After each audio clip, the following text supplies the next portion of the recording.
Well, it's really my pleasure to introduce this gentleman. He is the founder. He's got a really long introduction, by the way. He is the founder of Elevate, which is a production company on a mission. Elevate is one of the most prolific creators of socially conscious media. As a filmmaker, he has been granted rare access into the minds and hearts of world-renowned philosophers, scientists, physicists, doctors, authors, shamans, and human development experts.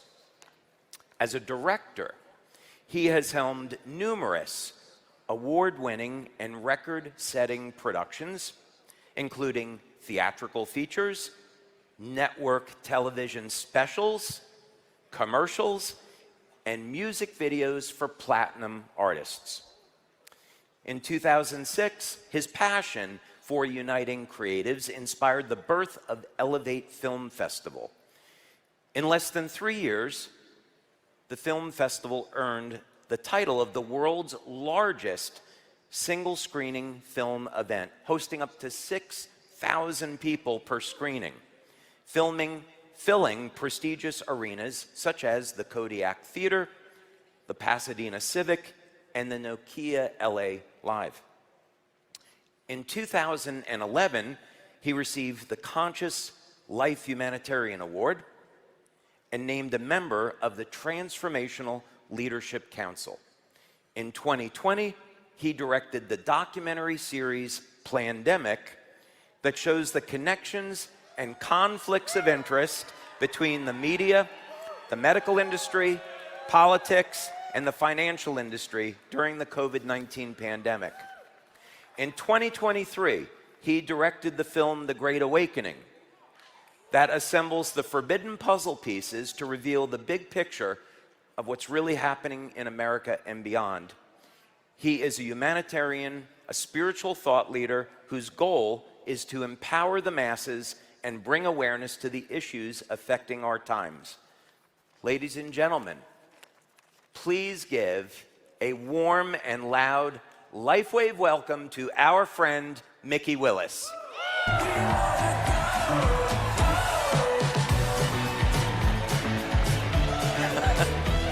Thank you, Mikki.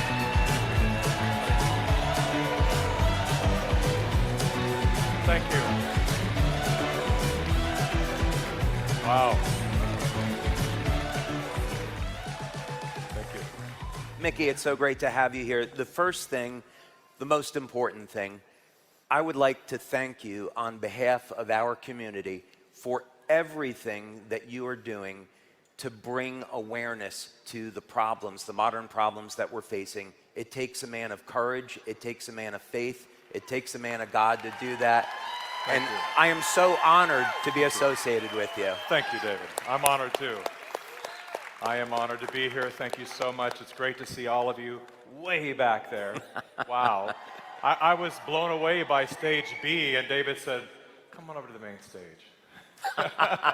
Wow. So good on you guys for all the good that you're spreading out in the world. I mean, that's really what the inspiration for my work is to counter all the negativity and all the harmful products and all the ways that we are being poisoned and lied to and divided, to bring us back together into a place of natural health and unity and love above all. Yeah. So I want to talk to you for a moment about COVID-19 Sure. and the pandemic, or the plandemic more appropriately. So LifeWave, you and I came at this from a different perspective, but along the same line of thinking. When I saw what was happening and unfolding, I began to reach out to the doctors and scientists that were in our network that we do clinical studies with, and I wanted to know for myself, through clinical research that we were going to sponsor, were the vaccines safe and effective the way that we were being told? And the short story is we did clinical research with Dr. Brian Daly at a hospital in New York, and we found in 80 out of 80 people, all of these people had elevated inflammation, a mutated immune system, elevated white blood cell count, and this was incredibly damaging to people's health. So I was certainly convinced that what was going on was sinister compared to what we were being told. Well, yeah, and I just want to say, first of all, it's amazing that we can have this conversation. It shows how much the tide has turned.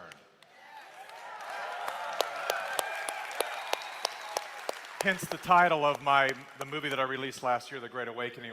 We really are in the middle of a great awakening, and it's incredible.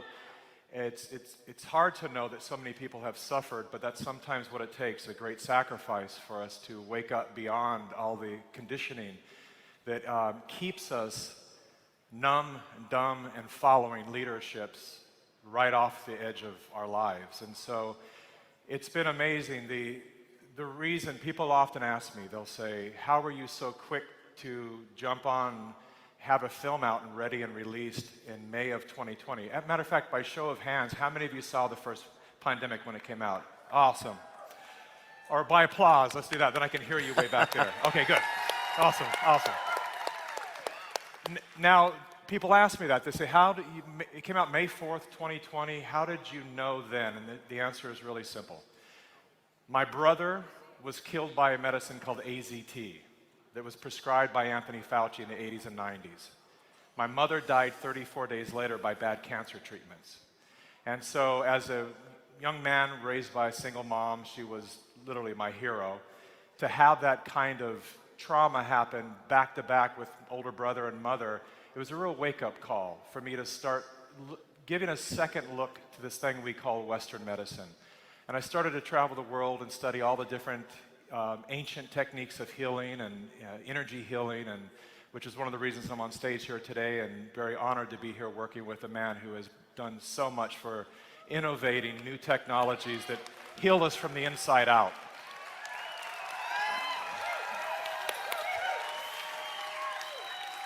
And so it was a very risky and controversial thing that we did, as most of you had saw how much the media attacked us and attacked Dr. Judy Mikovits, who was featured in the first Pandemic film, which, by the way, thanks to the censorship, Pandemic 1 is the most seen independent film in all of history. 1.5 billion and beyond views that the movie has received right now. So that's what happens when they try to shut down the human voice and the human spirit. But it was, recognizing who was at the helm of the response to the pandemic. We weren't anti-vaccine or anything like that. It was just recognizing that the people that were at the helm of this and understanding medicine enough to know that you can't rush to market anything like that. There's a reason they call it long-term studies. You can't do a long-term study in a short period of time. And so we knew that something was awry, and that people were going to be harmed, and at the very least, people needed to at least have be able to make informed decisions about their health and what they put into their bodies. And the feel that our government was forcing and coercing people to do something, with or without religious exemptions or whatever it might have been, it really brought back a lot of memories of other parts of our history where things like this have happened. If you know the Tuskegee experiment and a lot of other things that have happened that was shock to us, that will we really allow this to happen here in America? And we certainly want to be safe, and we certainly want to honor the incredible field of medicine if it works and if it truly is safe and effective. But in this case, because of who was at the helm of this operation, I knew 100% that things were going to be corrupted by politics, and that's exactly what ended up happening. And now we're making movies on people which we're going to talk to you about it later, because there's a lot of people who have experienced severe injuries as a result of following the science, and they are in the thousands, tens of thousands of people and we have a movie coming out called Follow the Silenced, because these were people who followed the science and then they were silenced after they started to say, 4 hours later, and they haven't walked since. There's people in this film who are 22 years old who haven't walked since 2021. And so, when something like this happens, it's a wake-up call for all of us. And my team and I and everyone decided, we know that this could be literally the last move we've ever make. Maybe we'll never work again. Who knows? We're trapped in an industry that prohibits you from speaking outside the narrative. And in a country that's built and based upon, there's a reason that the Bible says in the beginning was the Word, and that our Constitution, the very first amendment, is about free speech. The power of our voice matters so much.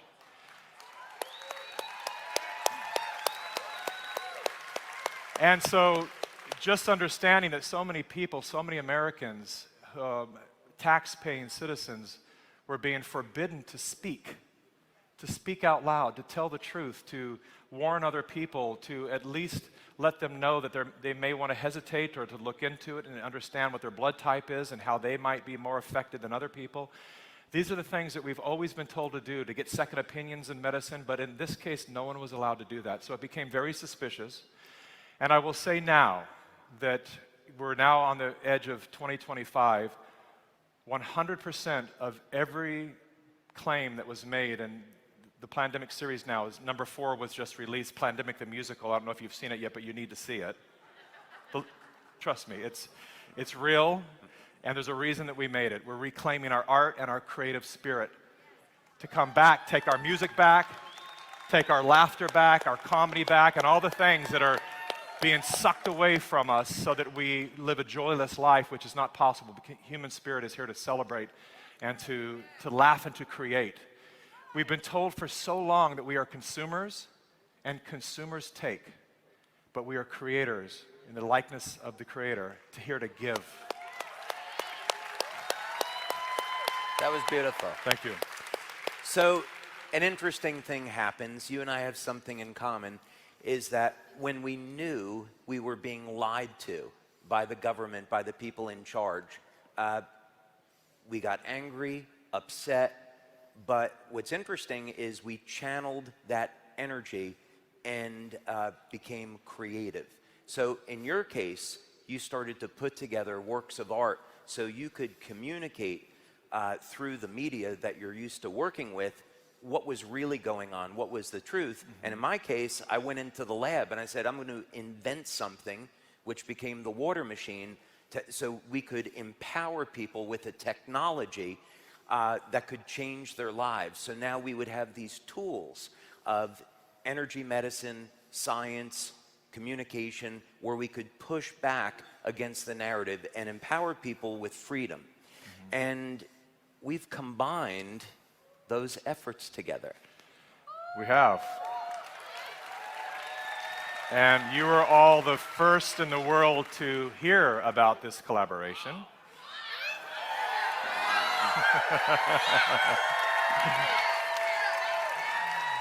And I will just tell you, as we kind of tease it along here, I will just tell you that this collaboration, this untitled, unnamed collaboration, has already created a ripple effect of healing within my company.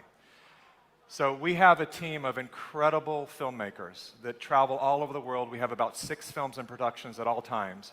So when things come up, I have a researcher in North Carolina right now, and whatever is happening, whatever the media is lying to us about, we send teams there and we start to find what's really happening. So we are a little David against the Goliath of the mainstream media, but here's the deal, we get more views than they do. And they hate it. Yeah. And so it's been a real delight because we've done so much effort to fix the problems out there. But in the past year, maybe verging on 2 years now, I've been saying that real change happens in here. And we all need to take responsibility for the life that we're co-creating, the world we're co-creating, the society that we're co-creating. And we have to first get healthy, because if we're not healthy, and then we look at the human organism, we can't really complain that it's not healthy because we are cells in the body of that organism.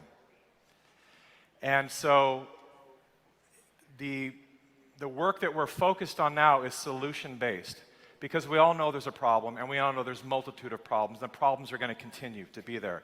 And so what are we going to do that we're aware of the problems, but we activate that incredible, infinite, brilliant human creative spirit to rise above those problems and create solutions to each of them, because that's when we really expand and grow our intelligence. And so we are focused on all the elements that have been, the secrets that have been kept from us regarding ways that we are supposed to eat, we're supposed to drink, we're supposed to experience the powers of nature. As I always say to people, I'm a believer in medicine. I'm not against medicine. I'm against corrupt medicine. I'm against the politics of medicine. I'm against the medicine that is there to keep us sick and unhealthy so that they get rich.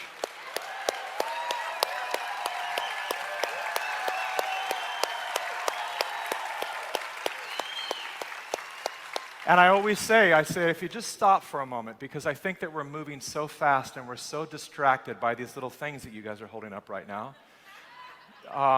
We're so distracted by design that we forget to stop and to understand just how magnificent this experience of life is. Every medicine and food that we need grows from the ground.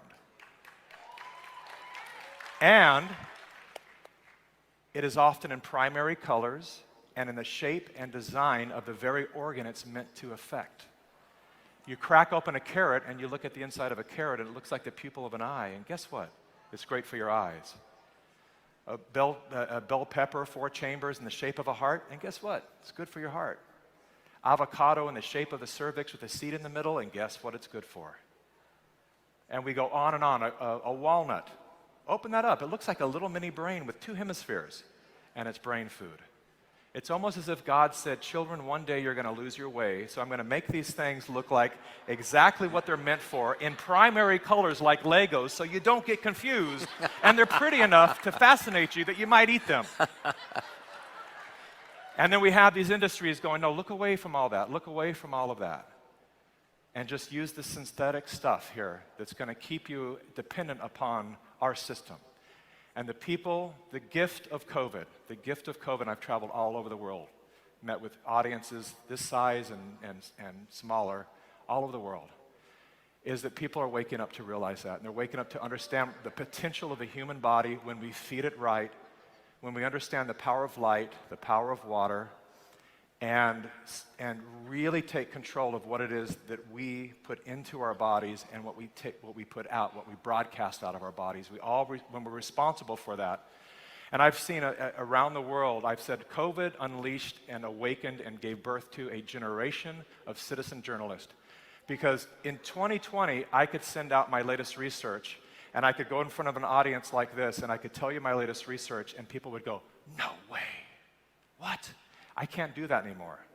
Now I can tell you what I think is the most mind-boggling information, and half the audience goes, yeah, I saw it.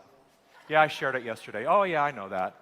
Everybody's aware now. They're aware, they're awake, you're sharing information online, and you're paying attention.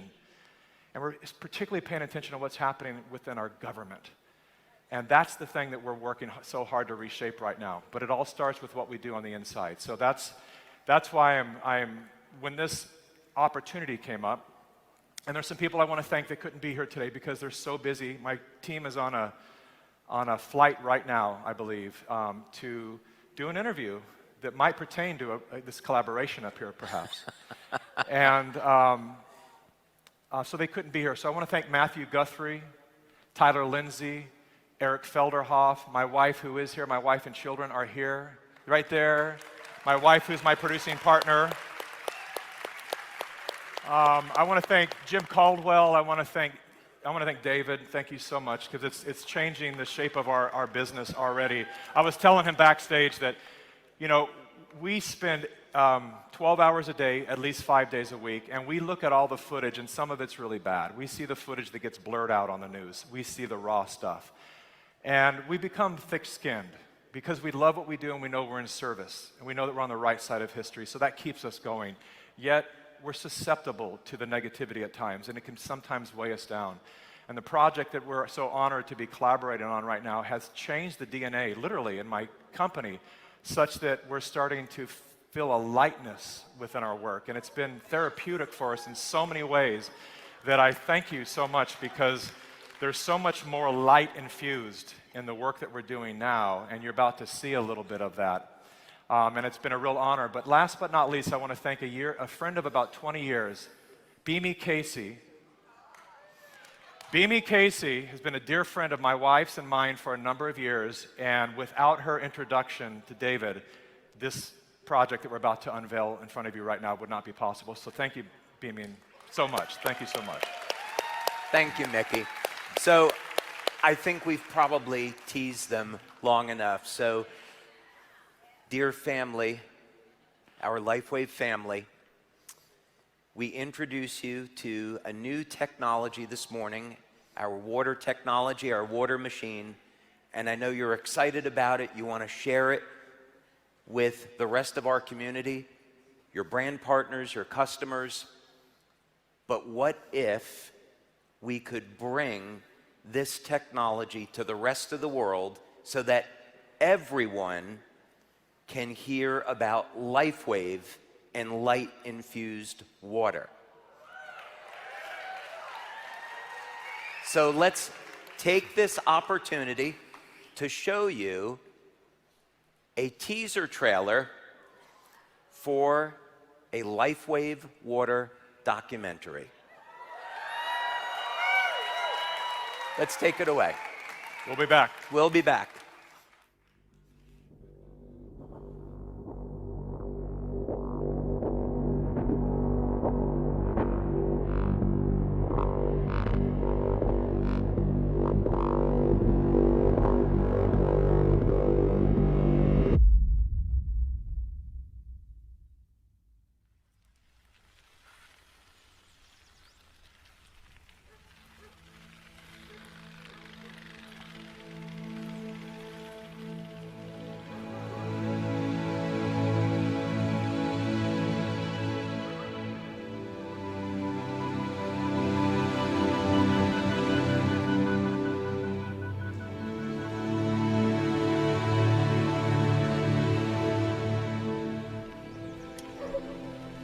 I was about 7 years old, and we had a family get-together at my grandparents' house, and one of my uncles was an inventor for Bell Labs, an extremely successful inventor. Sweet dreams, little friends. And now for the Mandarin. First, I better check my energy gauge and see.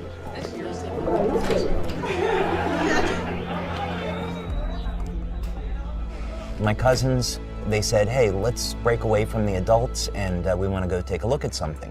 How convenient of you, Iron Man, to place yourself within my grasp.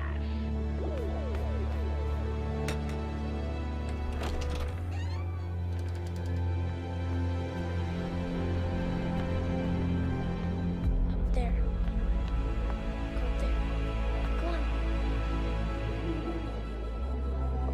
It's okay, let's go. Come on. Go,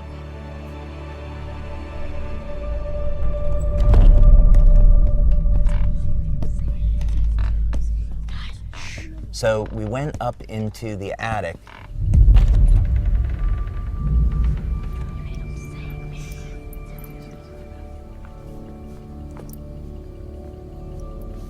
Being in that environment, something started to really resonate with me. I just thought this was the coolest thing.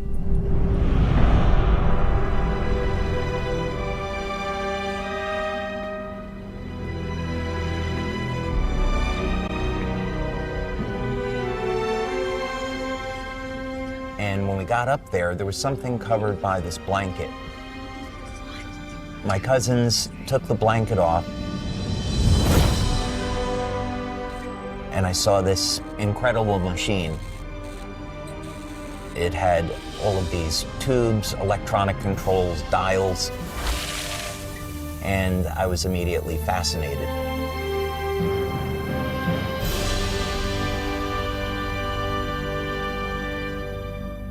It was then that I knew that I want to be an inventor when I grow up.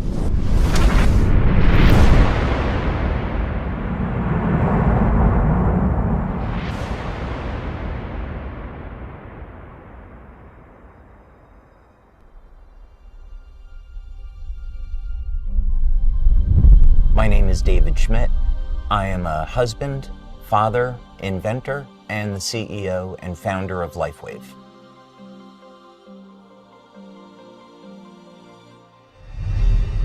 From when I was young, I always had an interest in exploring the world and learning about how things work.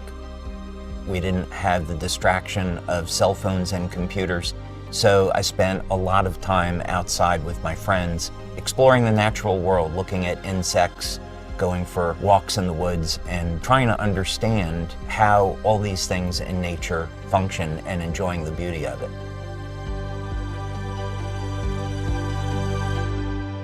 So we've asked science to tell us who we are. We have an answer, and many scientists are not comfortable with where that answer is leading.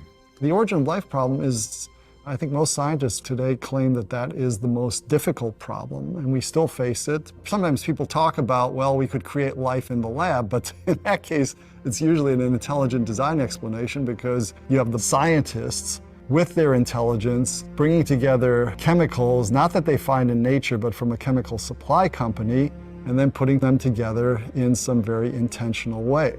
Science is arriving at the place where our ancestors invited us to begin. And that is with the understanding that we are part of, rather than separate from, the world around us. Could it be that who or whatever is responsible for us left us a message? If this is true, where would we look for proof? God has left his fingerprint in nature and in natural design. And by studying nature with this perspective, we can unlock some secrets that have been hidden. The DNA is thought of as a reservoir or a repository of information, but actually it's much, much more than that. There's a message encoded into the DNA of all life. What it says is that the elements that make us who we are not random. And as we begin to embrace what that means, that we're part of everything that we see happening in the world, it gives new meaning to what it means to be human.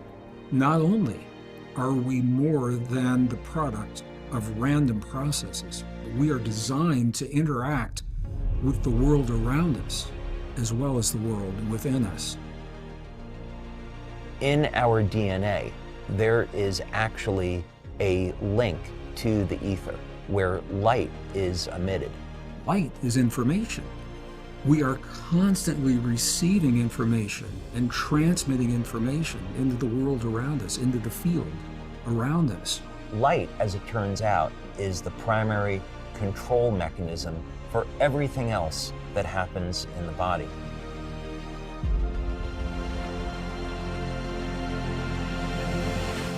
If we can understand the language of the DNA, the code by which this all works, that means we can use light in an entirely different way to improve our health, our quality of life, and even change the way we age. What if we could have an external electromagnetic field that would essentially reset the stem cells that are already in our bodies and get them to function like younger, healthier cells? What if we could embed wavelengths of light into water that would trigger the regenerative mechanisms and cause people to heal at a rate as when they were younger? What if we actually found out that in a book that was written thousands of years ago, that information already existed? The first sentence of the book of Genesis is about, in the beginning, how God created the heavens and the earth. So when God was creating the heavens and the earth, there was a mathematical blueprint, and that blueprint shows up in nature. And it happens to show up in organisms that don't age. The mathematical codes are identical. The implications to this are absolutely extraordinary. There's a new philosophy that is emerging in the scientific community.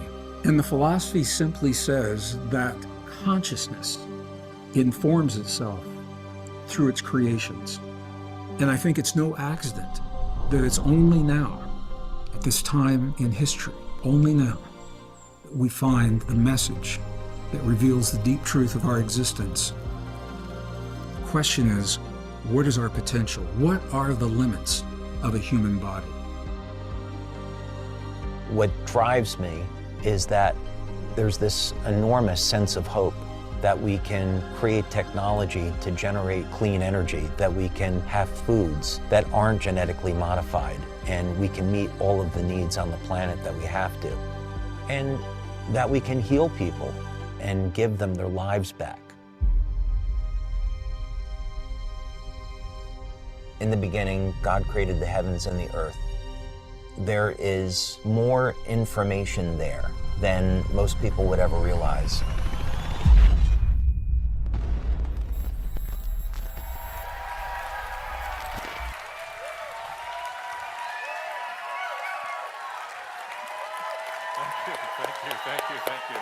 Thank you. Wow.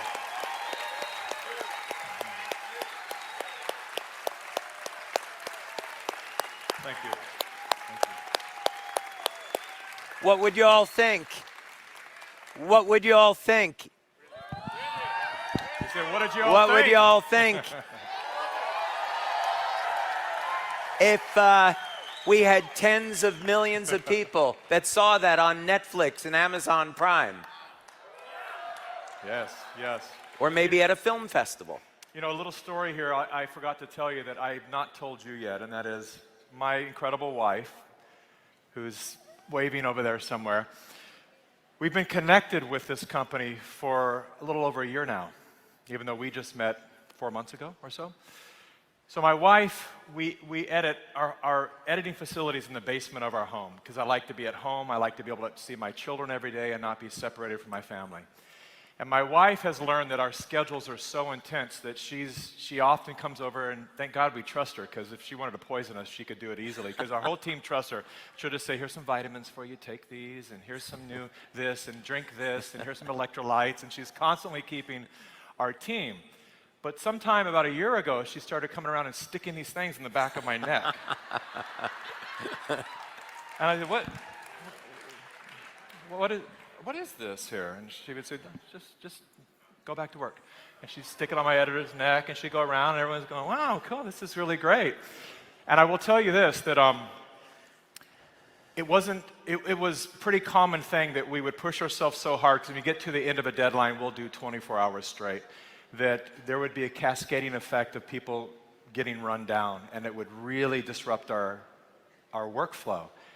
And I don't know, but in the past year, we've had none of that experience. And so we were already connected through my wife, and now we get a really good deal on these things, so it's awesome. Well, Mikki. Oh, hey, there it is.